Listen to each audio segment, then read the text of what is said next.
विधान परिषद के चुनाव के नतीजे बिल्कुल साफ हैं। 33 जो 36 सीटें थी, 33 भाजपा ने जीत ली है और 3 पर 1 में जनसत्ता दल के प्रतिनिधि चुनाव जीते हैं और 2 निर्दलीय जीते हैं। क्या है इसके मतलब?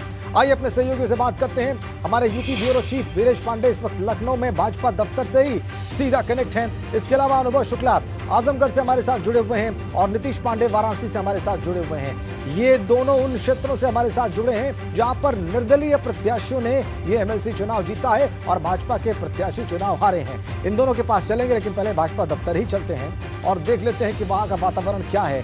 तब जबकि नतीजे बिल्कुल साफ है वीरेश, और तब जबकि भारतीय जनता पार्टी के 33 एमएलसी हो गए हैं। एक ऐतिहासिक बहुमत भारतीय जनता पार्टी के पास विधान परिषद में हो गया है इन चुनाव परिणामों के बाद, तो स्वाभाविक है वहां पर प्रसन्नता होगी, लेकिन इससे संतोष कितना है? देखिए, संतोष इतना है कि रामचंद्र प्रधान पहुंच गए हैं और उनकी गाड़ी भी पहुंच गई है। ये ढोल नगाड़े भी बज रहे हैं और सुनील बंसल ऊपर हैं, इंतजार कर रहे हैं। स्वतंत्र देव सिंह भी आ रहे हैं, जेपीएस राठौर सहकारिता मंत्री पहुंच गए हैं और साथ ही साथ अन्य मंत्री भी पहुंचेंगे। मुख्यमंत्री का भी इंतजार किया जा रहा है कि शायद वो भी आए, लेकिन स्वतंत्र देव अब से 10 मिनट के अंदर पहुंचेंगे।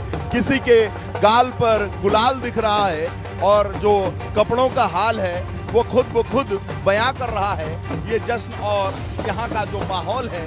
और साथ ही साथ जो यहाँ के रामचंद्र प्रधान लखनऊ उन्नाव सीट से जीते हैं वो ऊपर बैठे हैं। अब देखिए, जेपीएस राठौर भी आ रहे हैं, सहकारिता मंत्री हैं, इनसे भी बात कर लेते हैं। गोविंद शुक्ला भी इनके साथ हैं, संगठन में बहुत काम करते हैं जेपीएस राठौर जी। जेपीएस जी, इस विजय पर ये मुस्कुराता हुआ चेहरा कुछ बोलेगा? अरे, इससे बम्पर जीत क्या हो सकती है। अब प्रदेश की जनता के आभारी हैं, बार बार विजय भाजपा को दिला रही है और पूरी जनता को आभारी हैं। माननीय योगी आदित्यनाथ जी के नेतृत्व में जिस तरीके से विधानसभा चुनाव जीते हैं, अभी विधान परिषद का चुनाव जीते हैं, ये संगठन की योजना।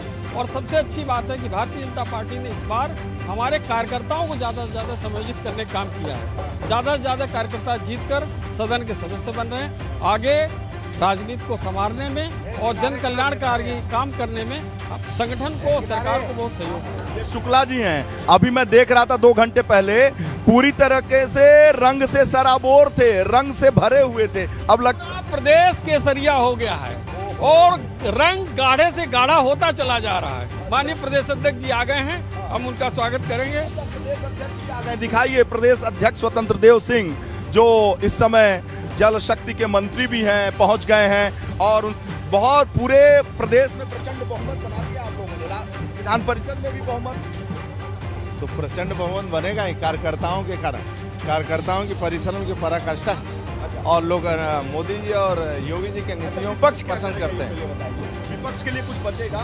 सहयोग करें किसका? सदन में, हम जनता जनार्दन की सेवा के लिए। अच्छा, विधान परिषद में बहुमत मिला आप लोगों को और राज्यसभा में भी मिल गया अध्यक्ष जी, ये तो आप लोगों की जो मेहनत है उसका परिणाम है। पार्टी के कार्यकर्ताओं की तपस्या है, हमारा गौरवशाली इतिहास है। लोग नीतियों को पसंद करते हैं, आदरणीय मोदी जी, योगी जी, और जो हमारा गौरवशाली इतिहास है देश के डॉक्टर श्यामा प्रसाद मुखर्जी से लेकर आज तक जो आदरणीय मोदी जी का नेतृत्व है, उसके कारण आम जनता पसंद करती है और जिसका परिणाम है कि प्रदेश में रिजल्ट है। बस सवाल है कि जो विपक्ष है वो तो धाराशाही हो जा रहा है। ये कैसी रणनीति है?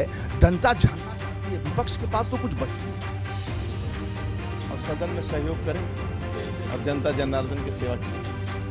हम लोग जनता जनार्दन की सेवा कर सकें, उसमें सहयोग करें। आखिरी सवाल।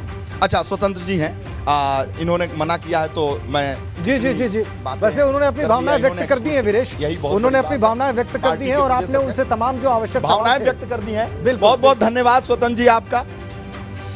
वीरेश, स्वाभाविक सी बात है कि बीजेपी कैंप में प्रसन्नता है, लेकिन आप सवेरे जब परिणामों पर रिपोर्ट कर रहे थे तो बात कर रहे थे कि बीजेपी ने लक्ष्य निर्धारित किया है कि इन चुनाव में उसे कम से कम कितनी सीटें जीतनी है। तो वो लक्ष्य क्या था और क्या उस लक्ष्य तक भारतीय जनता पार्टी पहुंची है और इसके मतलब क्या होंगे भविष्य की राजनीति में, इस पर आपसे बात करेंगे वीरेश।